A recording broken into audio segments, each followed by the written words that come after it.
What's up, everyone? I hope you're all having a fantastic day. To get us started in today's video, we've got a tweet that was shared by Crypto Airy. Anthony Welfare speaks at the European Convention with a T from Ripple.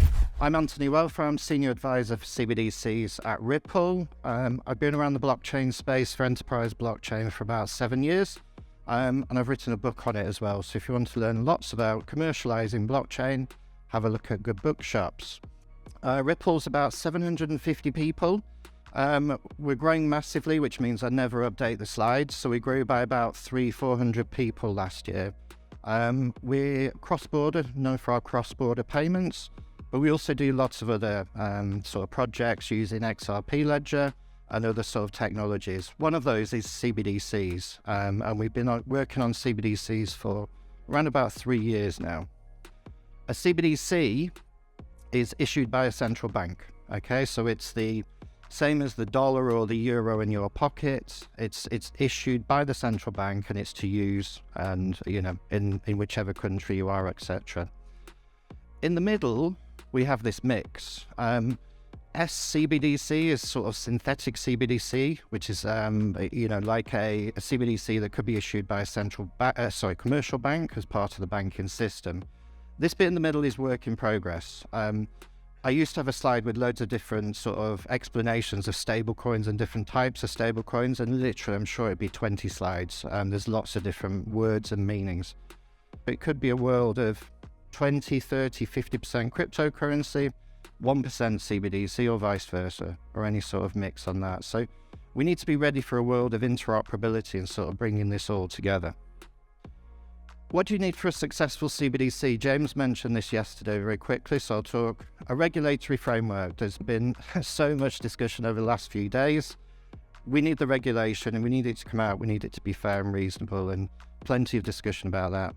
We need the technology enablers. So we have the technology, but we still need to work on how to make it better, quicker, and easier to use for us as humans. As always, welcome back to Moneyside, your favorite crypto news channel. If you're new here, welcome to the XRP Army. Hit that subscribe button and turn on notifications. That way you don't miss out on our daily crypto news updates. We got an update now from the digital asset investor. Crypto is the answer to the $32 trillion U.S. debt. We got $32 trillion in debt in this country. We've got to figure out how to balance our budget. And then guess what? You want crypto and everything associated with it to grow here, to innovate and grow here, because that will grow the economic pie for everyone. Republicans, Democrats, that's the only way. I'm going to tell you right now, my belief is that's the only way that you can deal with the $32 trillion in debt. The only other way would be to declare the country bankrupt and go into reorganization and tell people that they're going to take haircuts for debts and we're going to pay this back and we're going to prioritize that. This is a company, the United States of America, that has not been managed well. Crypto is a big part of the answer, I believe, in how you grow it. But in more interesting news today, we've got this update from Sir Clown Sniper. Attorney Jeremy Hogan analyzes different possible outcomes for the Ripple versus SEC lawsuit. When will we know the outcome of the case? My friend, attorney James Filan, says it will happen on or before March 31, 2023. And if that's what he says, that is what it is. It's like a proclamation from a legal god.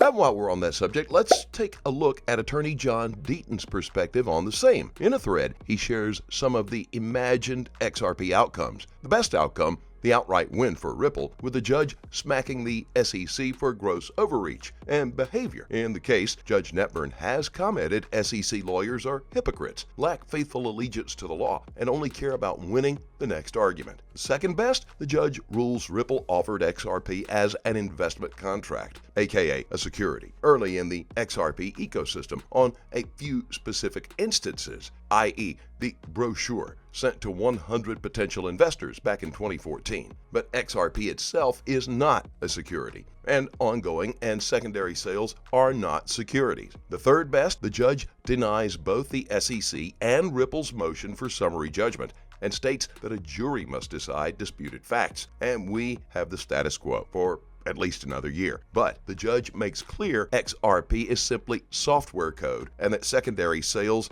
are not securities. The fourth best outcome, the judge grants the SEC summary judgment versus Ripple for both past and present sales of XRP as an investment contract. But the judge makes clear her ruling has nothing to do with secondary sales of XRP. Ripple appeals the case, and we have the status quo for years. The worst case scenario, the judge grants summary judgment in favor of the SEC, like the judge did in the Elbury.com, but makes no comment regarding the token itself or secondary sales. I would then attempt to do what I did in Lebury at a hearing on damages regarding secondary sales. We have some more exciting news. It comes to us from 801 XRP, United States Vice President Kamala Harris on financial inclusion. Speak on how the internet brought millions of people into the formal financial system. I'm issuing a call to action on the private sector and philanthropic community to support these initiatives and work aside us to achieve the goals of DTA and PG2. More specifically, I call on the private sector to make direct investments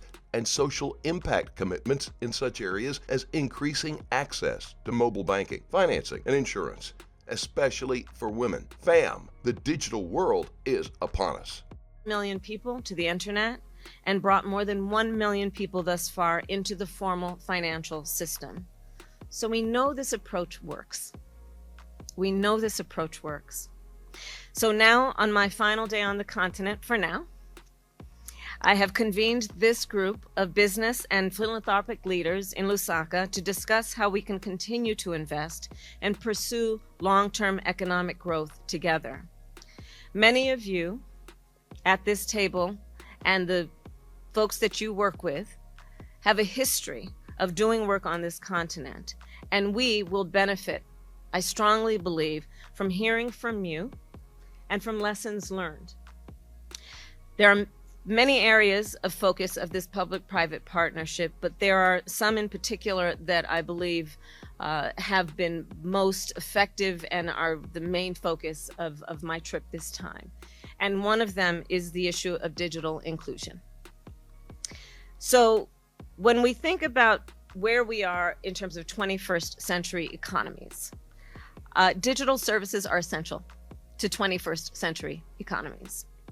Digital technologies facilitate opportunities across society and, frankly, I believe can be great equalizers in terms of giving those who have access equal opportunity and availability to information, to education, to networks in a way that improves and empowers themselves, their families, their community, and all of society benefits. And of course, when we talk about digital access, we are talking about everything from financial inclusion to economic opportunities, all of which obviously drive growth and innovation. Africa's digital economy is large and growing. Within the next 2 years, for example.